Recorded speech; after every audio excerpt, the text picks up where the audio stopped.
اعوذ باللہ من الشیطان الرجیم بسم اللہ الرحمن الرحیم اللہم صلی وسلم علی محمد وبارک علی محمد۔ السلام علیکم ورحمۃ اللہ وبرکاتہ۔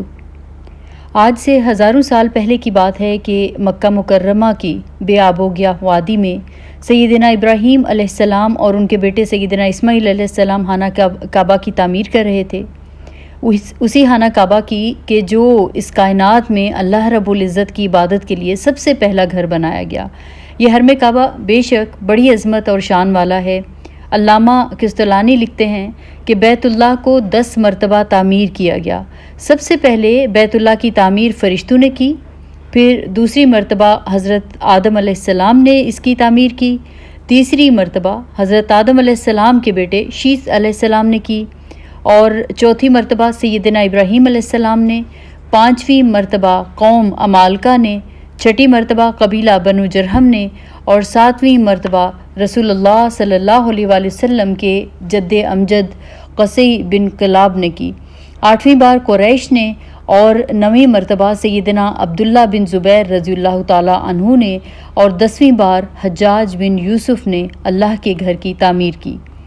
جب سیدنا ابراہیم علیہ السلام اور اسماعیل علیہ السلام چوتھی مرتبہ خانہ کعبہ کی تعمیر کر رہے تھے اور دیواریں بلند ہو گئیں تو ابراہیم علیہ السلام نے اپنے بیٹے سے کہا کہ بیٹے جاؤ اور ایک پتھر تلاش کر کے لاؤ تاکہ میں اس پر کھڑا ہو کر تعمیر مکمل کر سکوں۔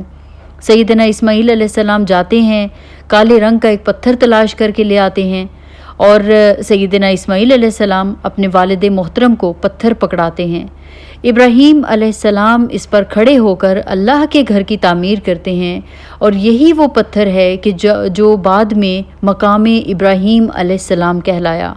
بیت اللہ کی تعمیر مکمل ہو گئی تو سیدنا ابراہیم علیہ السلام نے ایک دعا فرمائی، اور وہ دعا قرآن پاک میں ان الفاظ میں موجود ہے: وَإِذْ قَالَ إِبْرَاهِيمُ رَبِّ اجْعَلْ هَٰذَا بَلَدًا آمِنًا وَارْزُقْ أَهْلَهُ مِنَ الثَّمَرَاتِ مَنْ آمَنَ مِنْهُمْ بِاللَّهِ وَالْيَوْمِ الْآخِرِ۔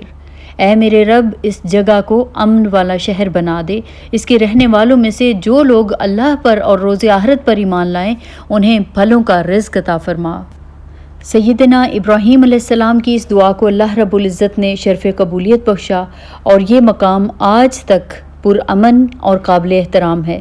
یہاں کے لوگوں کو سارے جہان کے پھل اور میوہ جات جو ہیں وہ وافر مقدار میں ہر موسم میں دستیاب ہیں۔ اب سیدنا ابراہیم علیہ السلام اور سیدنا اسماعیل علیہ السلام ایک اور دعا مانگتے ہیں کہ اے اللہ، مکہ کے باشندوں کو رسول کے بغیر نہ رکھنا، بلکہ ان میں اپنا رسول، اپنا پیغمبر، اپنا نبی مبعوث فرمانا۔ باپ بیٹے کی دعا کے اصل الفاظ قرآن پاک میں کچھ اس طرح سے موجود ہیں کہ ربنا وابعث فیہم رسولا منہم یتلو علیہم آیاتک۔ اے ہمارے رب، ان میں ایک رسول مبعوث فرما جو انہی میں سے ہو، وہ ان کے سامنے تیری آیات کی تلاوت کرے۔ وَيُعَلِّمُهُمُ الْكِتَابَ وَالْحِكْمَةَ، اور انہیں کتاب اور حکمت کی تعلیم دے۔ وَيُزَكِّيهِمْ، اور انہیں پاکیزہ بنا دے۔ إِنَّكَ أَنْتَ الْعَزِيزُ الْحَكِيمُ، کہ بے شک تو غالب اور حکمت والا ہے۔ اب دیکھیے بیسیکلی یہاں پہ جو چیز بتائی جا رہی ہے وہ یزکیہم، یعنی پاکیزگی کیا ہے؟ پاکیزگی سے مراد کیا ہے کہ ان کا تزکیہ نفس کرے، ان کے اخلاق، ان کی عادات، معاشرت، تمدن، سیاست، ہر چیز کو سنوار دے۔ گویا عملی طور پر دیکھیے صحابہ کی تربیت کرنا یہ بھی اللہ کے رسول صلی اللہ علیہ وآلہ وسلم کی ذمہ داری تھی، جس کو آپ صلی اللہ علیہ وآلہ وسلم نے بہت خوبصورت طریقے سے پورا فرمایا۔ دونوں باپ بیٹے کی دعا کو ہزاروں سال گزر گئے، اور اللہ رب العزت نے اپنے خلیل اور ان کے بیٹے کی دعا کو شرف قبولیت بخشا۔ سردار عبداللہ بن عبد المطلب کے گھر سید الاولین والآخرین سیدنا محمد صلی اللہ علیہ وآلہ وسلم کی ولادت باسعادت ہوتی ہے۔ یہاں پہ ایک چیز جو میرے اور آپ کے سوچنے کی ہے کہ ہم بہت جلدی گھبرا جاتے ہیں، بہت جلدی پریشان ہو جاتے ہیں، ہماری دعائیں کیوں نہیں قبول ہو رہی؟ ہم دعا کرتے ہیں تو بس چاہتے ہیں آج میں نے دعا مانگی ہے اور ابھی کے ابھی میری دعا کو قبول ہونا چاہیے۔ آپ دیکھیے کہ تقریباً 2000 سال کے بعد حضرت ابراہیم علیہ السلام اور حضرت اسماعیل علیہ السلام کی دعا عملی طور پر پوری ہوئی۔ دعا تو اسی وقت قبول کر لی گئی۔ جب بھی ہم اللہ سے دعا مانگتے ہیں تو اللہ رب العزت اس کو قبول فرماتے ہیں، چاہے اس کی قبولیت کسی بھی شکل میں ہو۔ اور وہ جو کہ اللہ کے برگزیدہ انبیاء اور کعبہ کی تعمیر کرتے وقت دعائیں مانگ رہے ہیں، تو ان کی دعا عملی شکل میں 2000 سال کے بعد پوری ہوتی ہے، تو ہم کیوں اتنی جلدی گھبرا جاتے ہیں؟ ہمیں بھی اس سے سیکھنا چاہیے، ہمیں صبر کرنا چاہیے اور اپنے رب کریم پر بھروسہ کرنا چاہیے۔ اللہ کے رسول صلی اللہ علیہ وسلم سے صحابہ اکرام نے عرض کی کہ یا رسول اللہ صلی اللہ علیہ وسلم، آپ اپنے آغاز کے بارے میں کچھ ہمیں بتائیں۔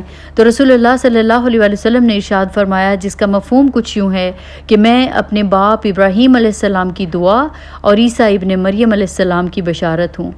میری والدہ نے یہ خواب دیکھا کہ ان کے جسم سے ایک نور نکلا جس سے شام کے محلات روشن ہو گئے۔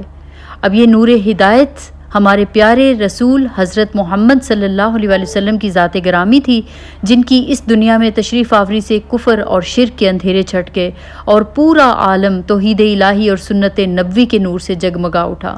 اللہ رب العزت سے دعا ہے کہ مجھے اور آپ سب کو بھی اللہ تعالیٰ اس نور میں سے حصہ عطا فرمائے۔ اللہ تعالیٰ ہمارے دلوں میں اس نور کی روشنی اللہ رب العزت ہمارے دلوں میں اس نور کی ایسی محبت ڈال دیں، یعنی رسول اللہ صلی اللہ علیہ وسلم کی اور آپ صلی اللہ علیہ وسلم کی سنتوں کی، کہ یہ نور ہماری قبر کے اندھیروں کو دور کرنے کے لیے ہمارے لیے کافی ہو جائے۔